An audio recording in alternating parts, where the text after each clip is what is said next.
Yeah.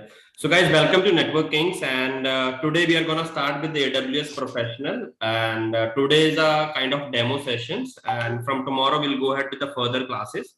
And Eknath sir, you can share your screen. You are the host now, and you can start with the whatever the things that we are going to cover up in further. Okay, fine. Fine then.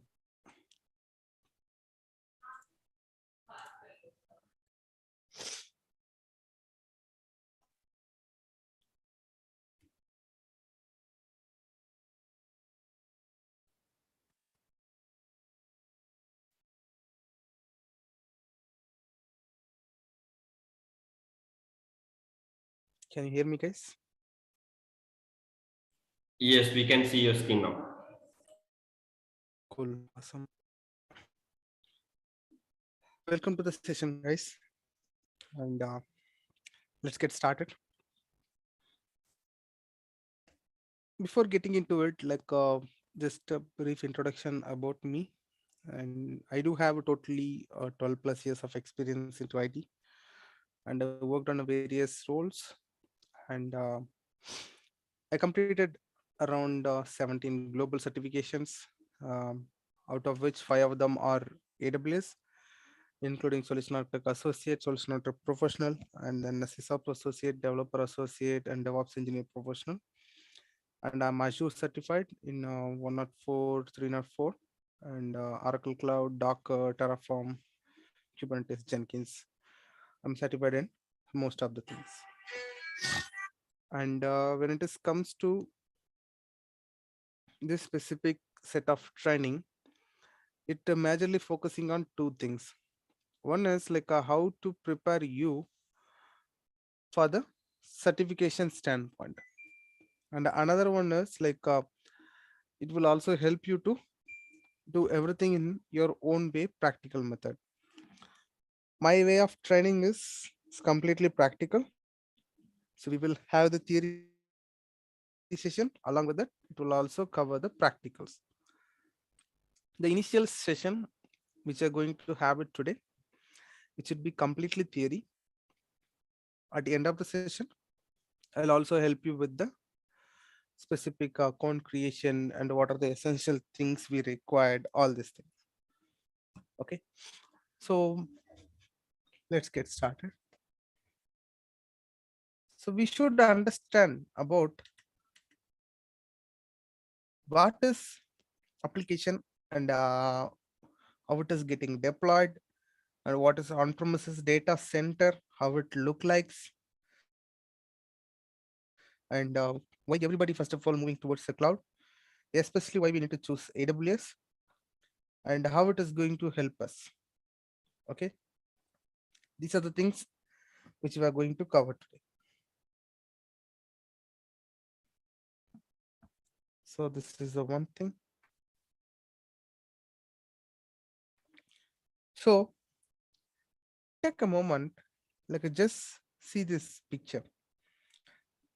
Whenever we type some of our application URL, we are getting a response. That's fine. Have you ever wondered what's getting happen in a backend? How it is working in a backend? The first thing is, whenever we hit any domain name, what will happen? There is a concept called domain name server. That domain name server, which will resolve the host name which we are trying to access with the IP address. Okay, so we will get the IP address there. Once we have the IP address, it will reach out to the specific web server. In our case, you can consider anything like including Nginx, Apache, Tomcat, anything you can consider there. In this scenario, so there is some backend things happen. Most of the people will know what, some people might not have idea about it. So why am I asking this thing as an initial step? Okay, application can be hosted in various stacks: 3-tier architecture, 2-tier architecture. These are the two essential things you should know about it. What is three-tier architecture? Three-tier architecture in the sense it will have the web server, app server, and a database. And when it is comes to two-tier architecture, it will only have the application tier and a database tier. So first of all, what is database? Why we need a database? The database are the major core component of any of the application. So when we see the database will be used in all the application. If you notice, all the application will use at least any one kind of database. It can be MySQL, PostgreSQL, Oracle, Microsoft SQL, anything. Okay, NoSQL databases. Why it require a database? The application which will try to get that information from the database.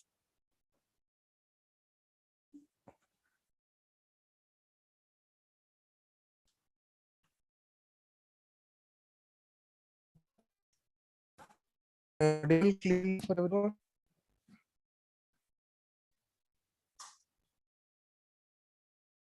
Guys, am I audible?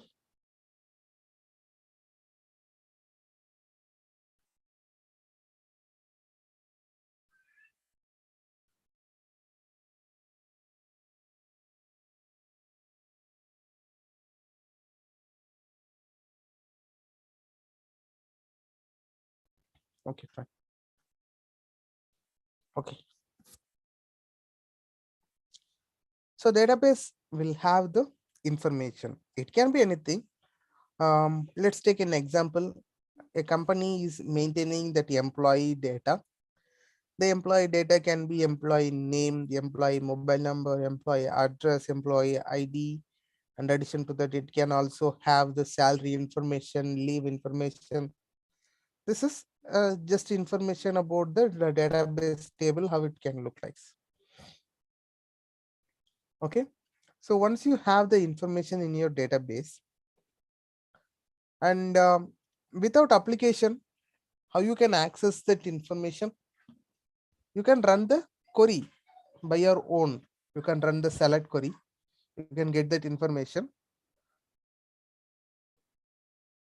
And then you can take care of the data. That is one way. But we cannot enforce the users. That means the end user to learn about the databases. We cannot enforce the end users, right? Like if you want to get that information data, then you should use my database and then run the query and get the answer. It's not a best practice. So for that, we will use the application. What application going to help us? Application is going to help us with the information. How it is going to get that information? The application will run the query behalf of us. What application will do? Let's say, so there is application. You just need to enter your user ID password. Once you're done with that, it will show you the user interface. Inside the interface, you could see a search bar. The search bar, which required some keywords. It can be employee name or employee mobile number, anything. Consider you are searching with the employee name. When you are giving the input as the employee name in there, when you hit search button, what that application will do? Application will form one SQL query in a backend. It will execute against the database, and then it will get that information and it will show it to you. Okay.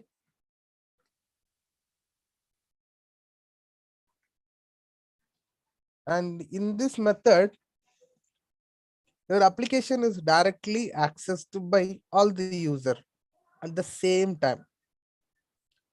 So thousands of users, if they are accessing your application, all the thousands of users will try to use your application simultaneously. For that, you should ensure the backend resources are capable enough to handle the request. or else we can implement three-tier architecture. What three-tier architecture? In front of your application server, you will have one more tier that is called web tier. The web tier will take care all the landing page requests. Say for example, when you are eating a domain called www.mycompany.com.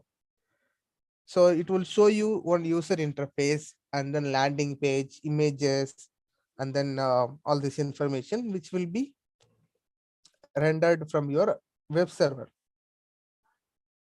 If at all you do anything related to that search option or clicking some button inside it, that specific thing will be forwarded to application. Application will process that query or request, whatever it is, and then it will get that data and then it will show it in the user interface. Okay, this is three-tier architecture. What is the advantage of it?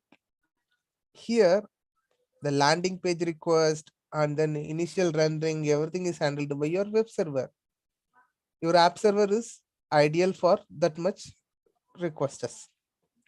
So you can split your infrastructure utilization based on your three-tier architecture. How the three-tier architecture which will look like? Say for example, first tier is presentation tier. It's a topmost level kind of user interface. You could see one button, get sales total for 3 months. Another button, get sales total for 6 months. Such a kind of buttons you are seeing. When you click on any one of the button, what will happen? That specific web tier, that is presentation tier, which will send a request to backend app server. Okay. What will happen?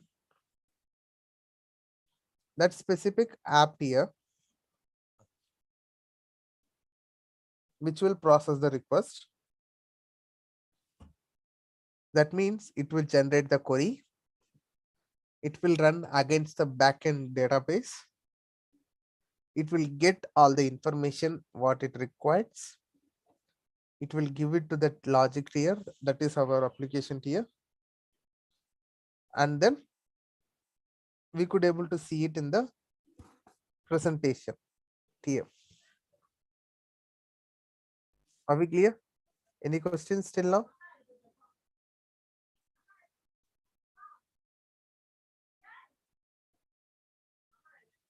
Are we clear till now? Any questions?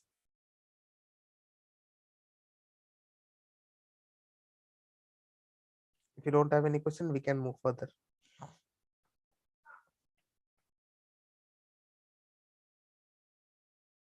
Okay. So try to type it in your chat. My question right now for you is, your company is asking you to create a data center. Consider you have to come up with the list of item which has to be procured. Okay, so type it in your chat along with the information what it is showing in the console in the screen, like I'm mentioning here: server, storage, network, backup, firewall, racks. Along with that, what are the things are essential you need to procure? What are the things you need to do for maintenance purpose? All these things in order to have a data center.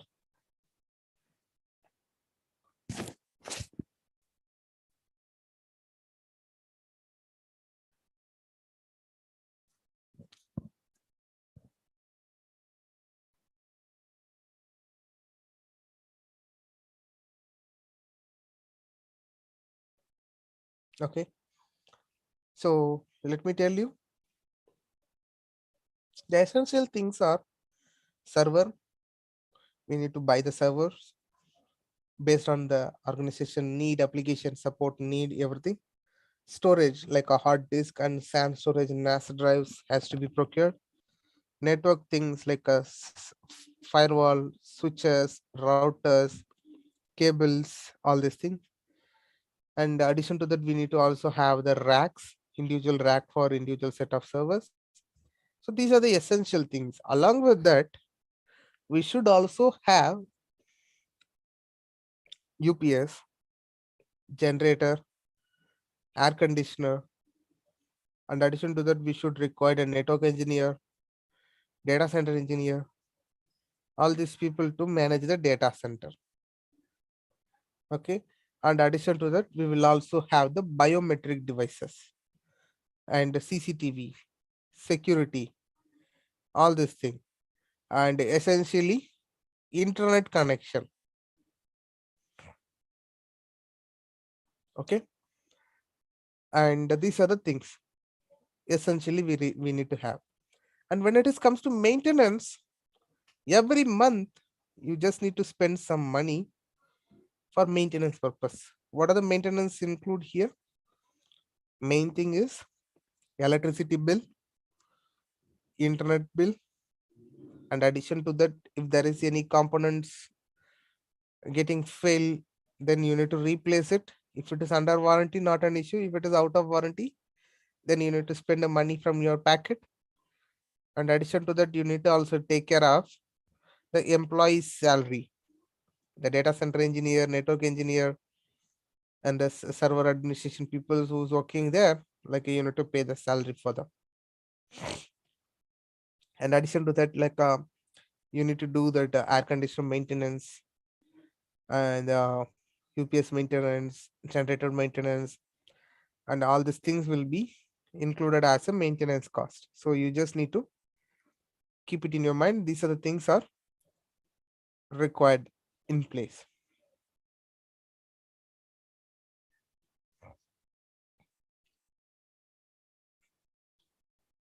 So now this specific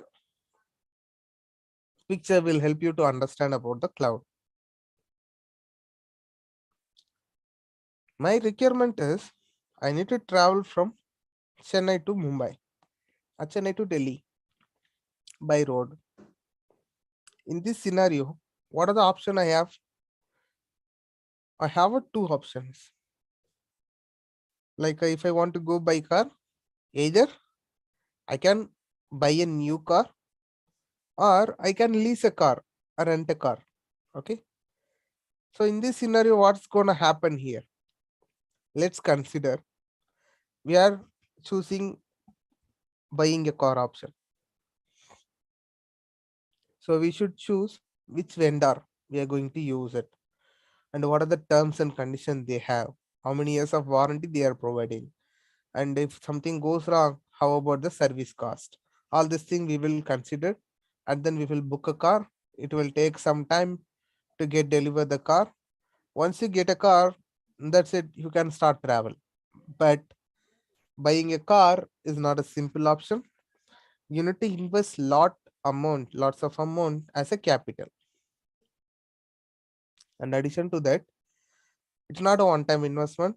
And addition to that, every year you should renew your what to say like insurance, and you should also validate your pollution certificate. And if it is a transport vehicle, then you should do your fitness certificate, FC you need to done, and all this thing has to be done. And addition to that, that engine oil replacement, general service, all this thing has to be done by your own. You have to take care by your own. Okay. And addition to that, like you are traveling from Chennai to Mumbai, in between, if something goes wrong with the vehicle, okay, engine issue or a flattened tire, you are the one responsible to take care of it. You need to bear the money for it. You need to fix it, then only you can move further. That is the option of buying a car. And addition to that, when you plan for lease, rent a car, what are the benefits you can do? Say for example, I'm planning to move from Chennai to Mumbai tomorrow. It's not a big deal. Then I can call any one of the service provider. We could have plenty of them, and then they will arrange one cab for me, and then I can travel from Chennai to Mumbai. That's fine. And what is the amount I'm going to pay? I'm going to pay only for the service what they provide. That means I'm traveling from Chennai to Mumbai. How much it will cost for the travel? That is the only thing they are going to charge me. Okay. And in between, if something goes wrong, the same scenario, engine failure or flattened tires, it will be taken care by the service provider. We don't need to worry about it. They will take care of it. And that the engine maintenance and regular services, addition to that, like FC, insurance, everything will be taken care by the service provider itself. We don't need to worry about it. The same example which will suits for your data center. When it is comes to on-premises, it is just like a buying a new car. When you buy a new car, the same scenario here, you need to buy the servers, you need to spend a lot of money to buy the server. In addition to that, it also has a lot of maintenance involved in it. And when it is comes to cloud, we are going to use it as a service. That means when you use any of the cloud services, they will take care of that underlying all maintenances. They are only providing you a service. You're going to utilize it. If something goes wrong, you don't need to worry about it. Service provider will take care about it.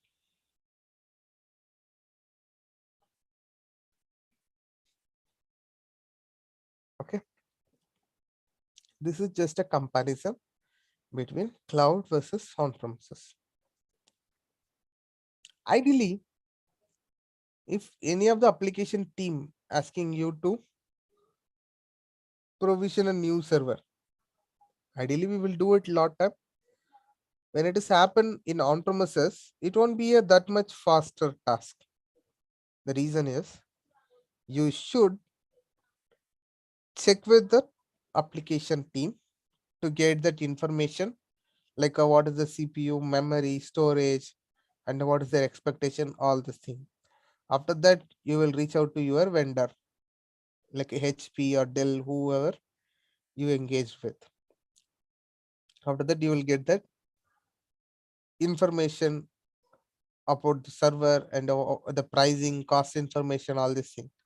Once you get that purchase invoice, like you will reach out to the business, and then you will reach out to that approval for financial and then business funding approvals, everything.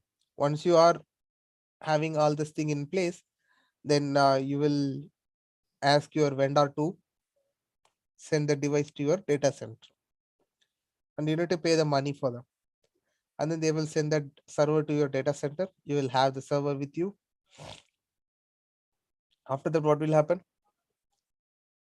It will actually take care of your rest of the things, like you need to take care of that server onboarding, installing operating system, and taking care of that maintenance, including that anything goes wrong with the motherboard, RAM, hard disk, a power failure, anything you have to take care by your own. Okay. So let's take about that implementation, like a time to implement. So it's all depends, because there are various approval process, business funding process, and you are going to work with one of that vendor, and then based on the demand, they will also take some time to deliver the device. So it may take up to 10 to 30 days, depends if it's a physical server. When it is comes to cloud, we can launch a server in a fraction of minutes. If it is a Linux, like we can launch a server in a 2 minutes and we can access it. If possible, I will also show you to YouTube by today. Okay, because this specific demo itself, it will take more than an hour. If we complete then early, then I will show you the demo, how long it takes to provision a server in a cloud and how we can connect with it. And the reason why we mentioned 30 minutes to 1 hour is like it's including multiple maintenance activity, including the initial patchings, and then installing and configuring the monitoring agent, and then do some initial analysis. Altogether, max and max, it may take up to 30 minutes to 1 hour, not more than that. Next key point is scalability, guys. The scalability, that is main core key component. Consider you previously procured one server with the 8-core CPU and the 16 GB RAM. This specific capacity is more than enough for application to process when it is 100 users. But your application grows across the globe now, and constantly you are getting at least 200 requests. In this scenario, the existing resource won't be capable to process this request. So what we should do, we should scale our infrastructure. What does it mean by scaling? Adding few more resources to your server, such as adding a processor and then adding RAM to the server. So this will also goes to the same process. You will reach out to your vendor, you will get that pricing detail, then you will reach out to your business, get for approval. Once they approve, you will order it, it will reach out to your data center, then you can add the resource to your server.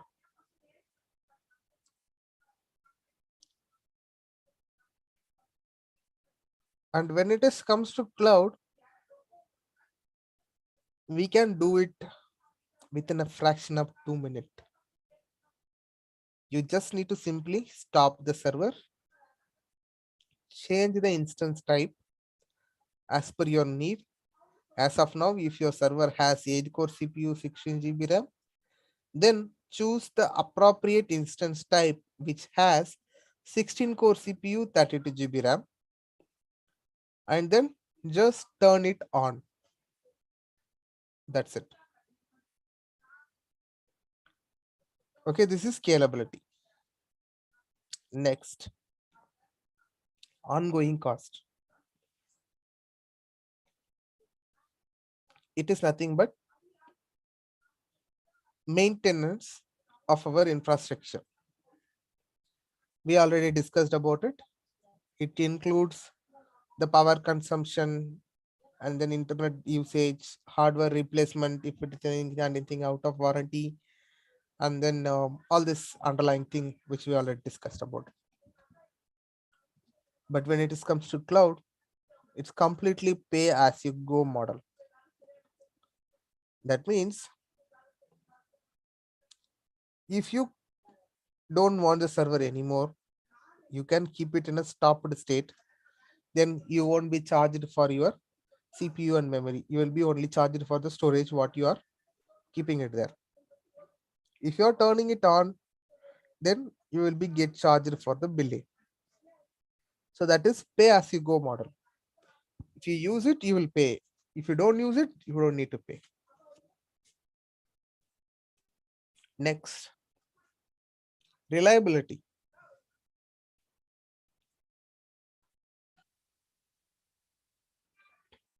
So the reliability is majorly focused on how you can handle your infrastructure and how reliable is it in terms of if something goes wrong. Consider you are hosting your server with only one physical server. The physical server has an IP address, that's fine. And a later point of time, what's actually happening, that application is most important for the business. You're using it for data validations. That means internal transaction validation, everything. There was a issue. The server is not getting powered on. When data center engineer says there is some amber light is showing in the server, then you will reach out to your vendor. Okay, the vendor will ask a few questions, what color light it's showing, what error you're getting, all this thing. Finally, they will try to troubleshoot from their end. If it's not possible, they will send one on-site engineer.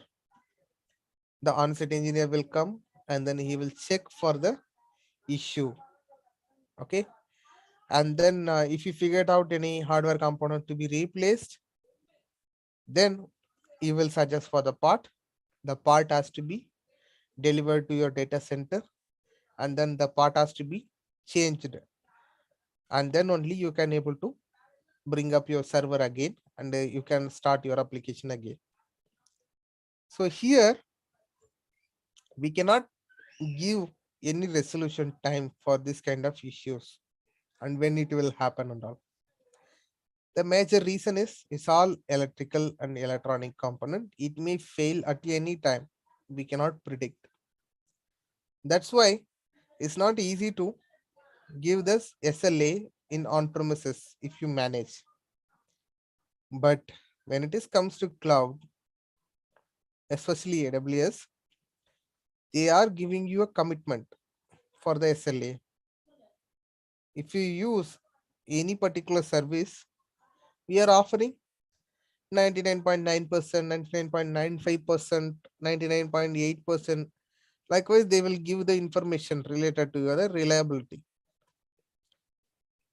If that specific service having issue more than mentioned a particular time period of window, then you will also get some benefit from your service provider. They will give some billing discount and all if it is crossing that SLA.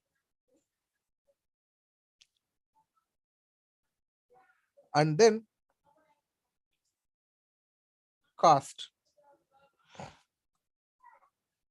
The on-premises is variable. It's all depends on the hardware what you use and what capacity you are using. We cannot predict it. It will change on every month. When it is comes to cloud, it is predictable. All the cloud service provider giving the page for price calculation. You can go and give your input like what's your expectation and all, and they will show you estimated monthly cost that can be easily meted and predictable. And final one is like a performance. In order to monitor the performance in your on-premises, you should require a monitoring solution. That means there should be a monitoring application to be installed and configured that will help you with capturing the metrics, and then we can monitor our infrastructure. But when it comes to AWS, the default monitoring is free of cost. It comes along with your resource. Whenever you provision the resource, it will automatically start getting the metrics information about your server what you provision. So that is free of cost. And there is one detailed monitoring. If you want to have the detailed monitoring, it's additional cost included. Okay. Why we need to use the cloud first? We already discussed a lot of points around it. First point is cost. We don't need to pay any upfront. It's all only pay as you go model. And we can reach the market fast. The reason is, as and when I required any of the resources to be provisioned, we can do it immediately right away. We don't need to wait for the resource to be available. Okay. And next is scalability. We already discussed about the scalability, how we can scale it. Okay. And next is low maintenance. As I told you before, everything is managed by the service provider. We don't need to manage anything by our own.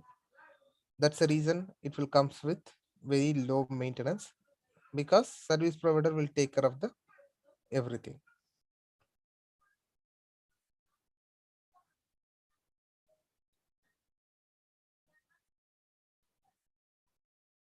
Any questions till now?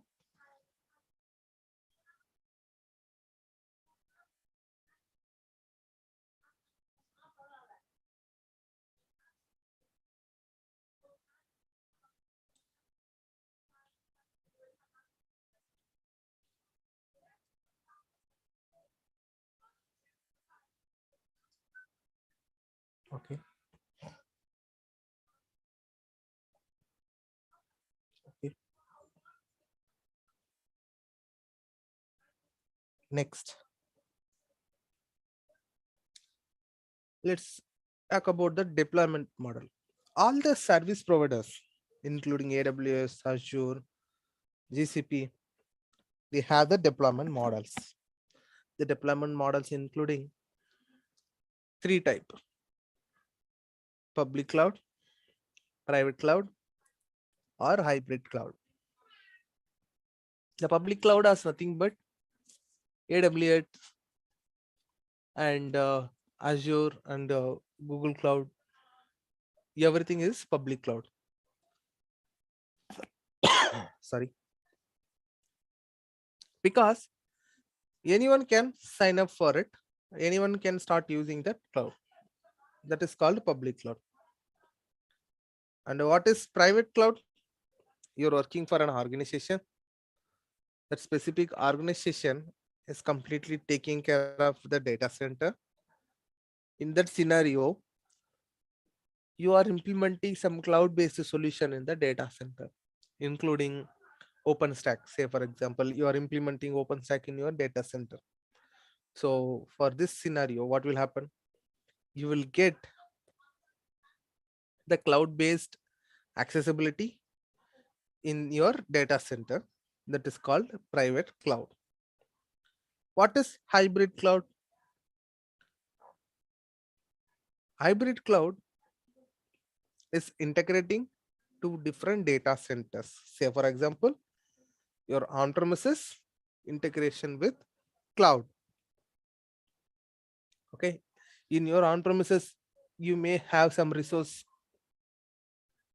which might running some applications, and you initially in early days you started using cloud also. So both resources you should access. In this scenario, what we will do, we will simply establish the connectivity between the on-premises to AWS using site-to-site VPN connectivity, or we do also have a concept called private link, direct connect. Okay, using that, like we can establish the private communication between our on-premises to AWS. Okay, so that's how we can integrate that on-premises to AWS. So that is called hybrid cloud. Next is service model. It has three type of service model. One is software as a service. Another is platform as a service. And mostly used is infrastructure as a service. Take a 1 minute and just check this image.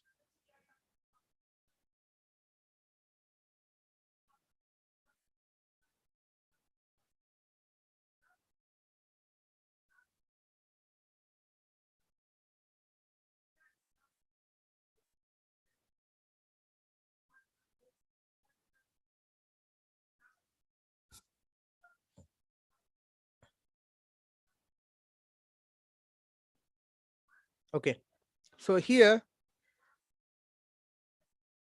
let's start with our own on-premises first image. First, everything is in a black color. That means all the things has to be managed by the clients. That means who owns the data center? Who has to do it? Networking, storage, and server virtualization, operating system, middleware, runtime, data, application. Like everything has to be managed by the clients. Next is infrastructure as a service. What is infrastructure as a? This specific infrastructure as a service. Here we are opting from any of the cloud service provider. Say for example, we are about to launch EC2 instance. EC2 instance is one of the service offered by AWS. There you can launch virtual machines altogether. When you launch virtual machines, we have a shared responsibility in infrastructure as a service. That means AWS will take care of the networking, storage, server, and virtualization, the underlying layers. And you have to only take care of the operating system, middleware, runtime, data, and application. So it is called shared responsibility model. So again, the networking, storage, server, virtualization will be taken care by the AWS. That is vendor managed. And then as a client, we will also have some responsibility. Here, infrastructure as a service, that is operating system, middleware, runtime, data, and application. Okay. Next, platform as a service. What is platform as a service? The same example, the underlying things till runtime will be handled by that vendor. In our scenario, AWS will take care of it. Networking, storage, server, virtualization, OS, middleware, runtime, everything will be handled by that AWS. You just need to take care of that application and its own data. That's it. Rest of the thing will be handled by AWS. This is platform as a service. And we do also have a concept called software as a service. Here we don't have any responsibility. Everything will be handled by the service provider. We will just sign up and we will use it. You can also take in a consideration emails, like especially Gmail. Okay, when it comes to Gmail, we are not handling any application and we are not handling any of the data, runtime, middleware, operating system, nothing. They are giving it as a service, especially it's a software service.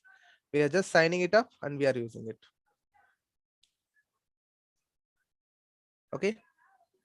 So here in infrastructure as a service, like it's a virtual machines, all things will be comes into this. Like here we required engineers to take care of that infrastructure. When it comes to platform as a service, we don't need mostly the infrastructure guys, because they are giving it as a platform as a service. Developer can develop the code and then they can directly deploy it. And when it comes to software as a service, what will happen? As it is a software as a service, we don't need to develop any of the application. Everything is all there in a place. We are going to just utilize it. Okay, the platform as a service example is, consider your application team is working on one of the Java application. They wanted to do some development around it. So you can create elastic beanstalk in AWS. That is example concept for platform as a service. So once you created it, there will be option to upload your code. So you can choose your artifact and you can deploy it in there. That's it. And then it will take care of the rest of the thing. The software as a service example is like ERP tools, emails, and CRM tools, all things. All.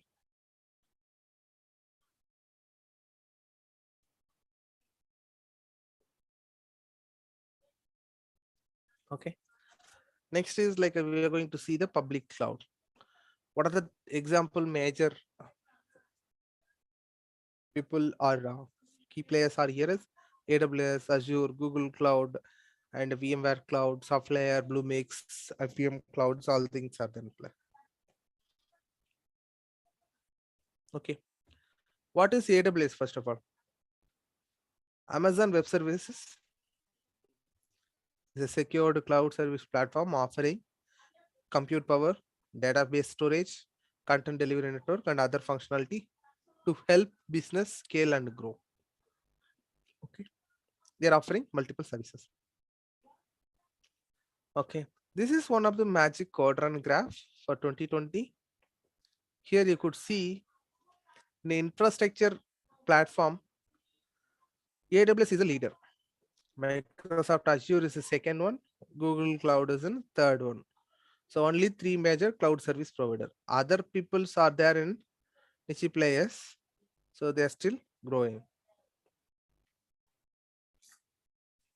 Why especially we should choose AWS? It's the largest public cloud platform, and we all know about it. Like AWS is the first cloud service started in early 2006, and then most of the organizations now started using the cloud, especially AWS. The reason is like it is easy to migrate their applications and then not to handle it. And compared to other service provider, AWS has very less downtime. And AWS owns more than 60 plus compliance certifications. HIPAA, SOC compliance, and all. So you don't need to worry about that compliance manner for your application. It's already there. And the fastest growing cloud platform. When it comes to infrastructure as a service platform, you could see here like a more than 37%, which is owned by AWS, 28 plus, which is owned by Azure, and other key players are owning rest of the things. So this is just one of the example of the data center, how it will look like. Okay, in this scenario, you could see a data center is not kind of a small room or kind of thing. Like it will be very huge building.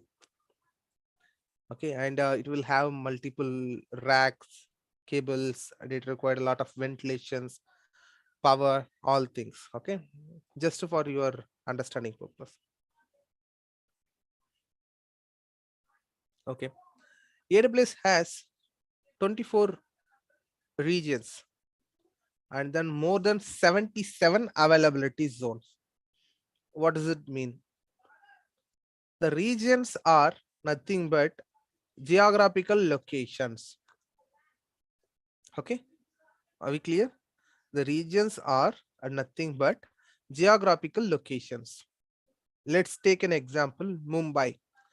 AWS has one region called Mumbai. Fine. What is availability zone? Availability zones are nothing but actual data center. Okay, I said Mumbai is a region. In Mumbai, we do have 3 availability zones. That means 3 individual data centers are there in surrounding of Mumbai. Why we need multiple data centers? In order to make sure high availability capability, AWS having multiple availability zone in an region. How they can achieve it? All the availability zone will run with its own power network. It's not depend on with another data center. So you can host your resources in multiple availability zone. On top of it, you can have load balancer. In scenario kind of a disaster, if any one availability zone goes down, still you will have access to another availability zone. So still you can access your resources there. That is the reason. Again, I'm repeating it. AWS has 24 plus regions. Regions are nothing but geographical locations. And AWS has more than 77 availability zones. Availability zones are nothing but actual data center. Okay. and everyone knows about it. Like AWS has more job openings. That's also one more reason why you should learn about it. And this is certification path. Initial fundamental, like introduction to cloud, that is called AWS Cloud Practitioner certification.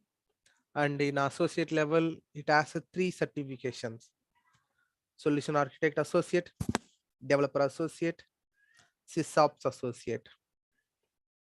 And in a professional level, it has 2. One is Solution Architect Professional and DevOps Professional. And also it has a specialty certification in advanced networking, big data, security, database, machine learning, and all. It's all there in a specialty certification. Okay. So we will cover all these things which is present in there. So I will take care of end to end. So don't worry about it. Everything is complete hands-on practical training.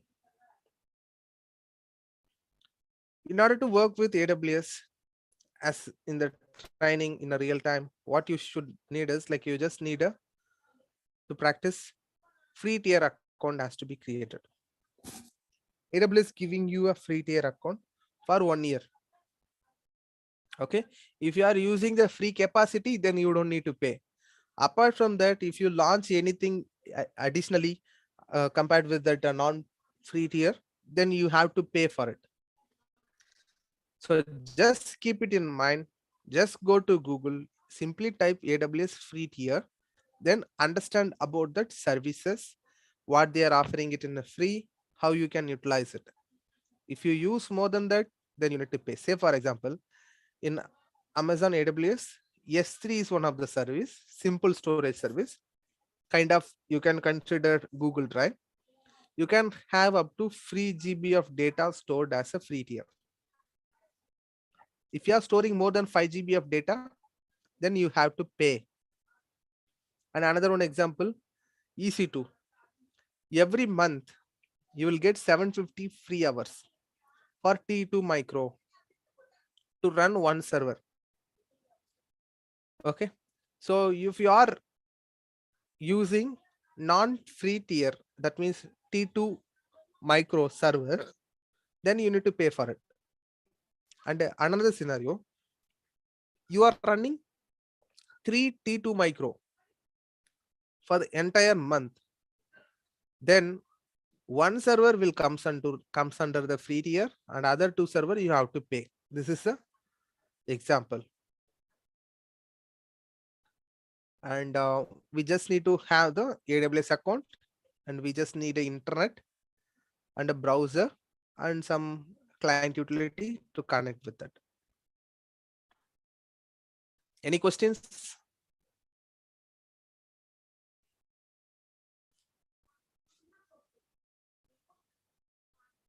Any questions, guys? Okay. Okay, fine then. So let me help you how to create the free tier account. Go to Google and simply type AWS free tier. The link is here. Click on it. Here you will see create a free account. Click on it.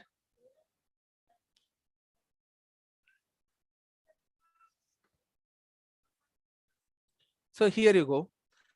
You just need to provide email address. It should not be used before. It should be new email address in AWS. And then you need to provide your account name. Account name should be unique. So when you try to create, it will show. When you try to give the account name, it will show that information. Like if already is occupied, then it will show you it's already utilized. So you should try to use another email address. Once you provide the email ID and account name, it will ask for the billing address and basic information about you. Just provide all this thing, At the end of that stage, it will ask for the payment. Don't worry about it. You just need to provide your credit card or your debit card information. They will debit 2 rupees from your account just for validation purpose. Once your card is validated, they will recredit in your account itself.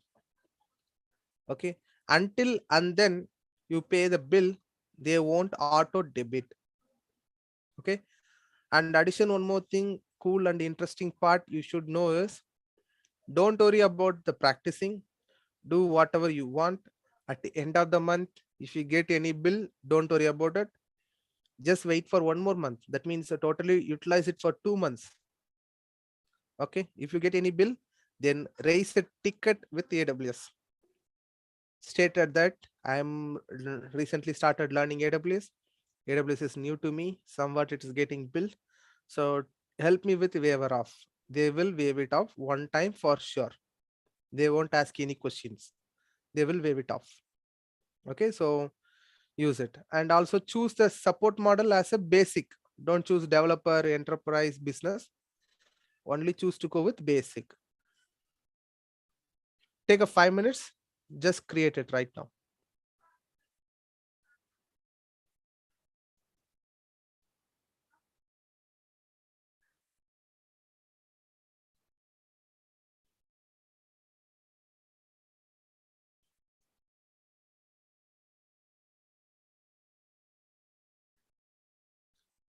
It won't even take a 5 minutes. Just take a 5 minutes and do it.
Okay, Shakil, it seems already have it. Other people try to create it.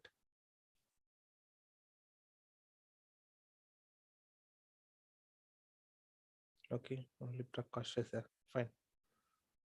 So next, as I told you initially, just see it here. So this is how the AWS console will look like.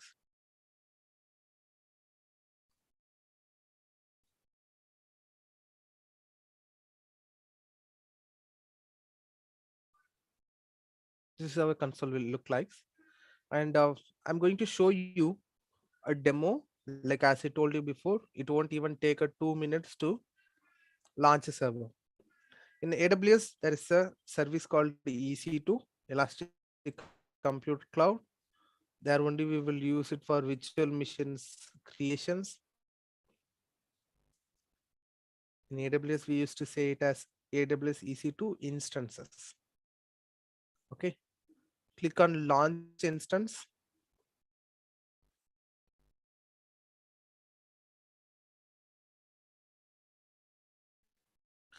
So what I'm going to do, anyway, I'm going to completely explain the step-by-step procedure, how to launch EC2 instance, how to connect everything.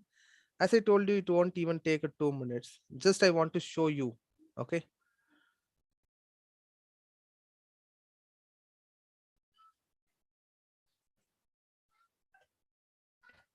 Okay.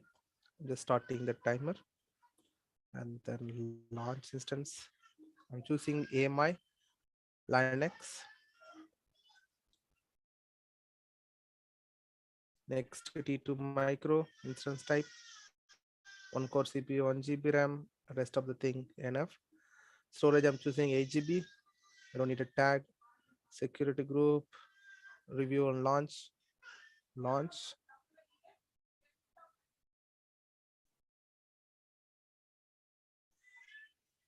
Then I can launch it.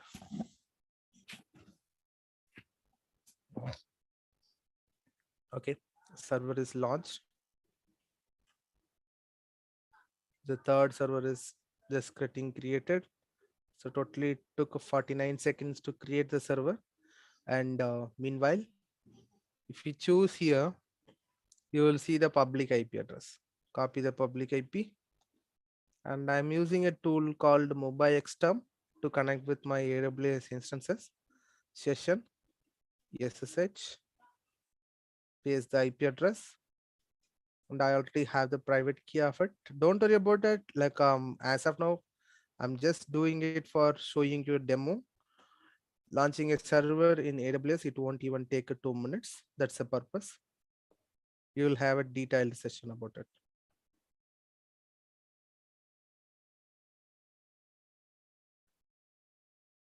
I connected to the server. Okay, it's showing it.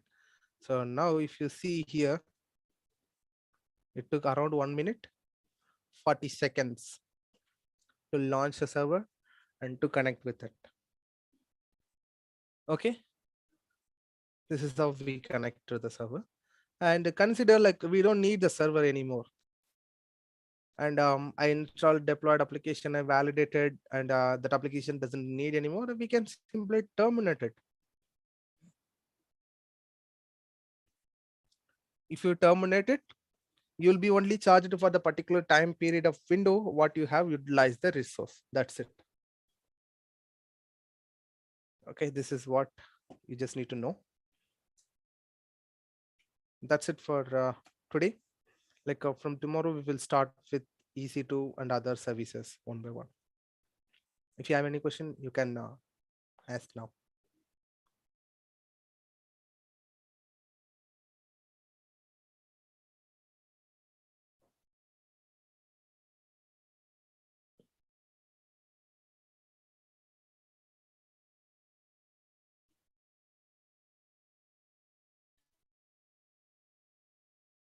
Okay, guys.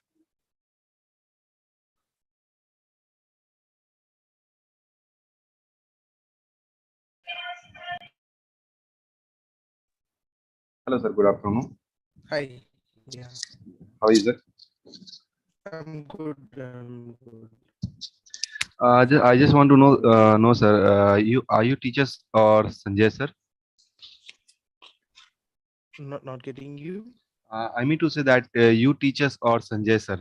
The course content and a professional. I will.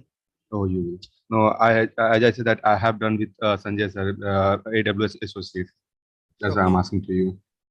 Okay. Okay. Fine. Fine. Are you from South India, right? Yeah. Yeah, that's right. Thank you so much. Okay.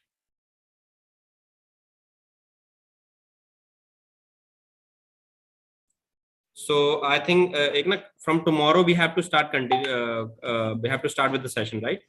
Yeah.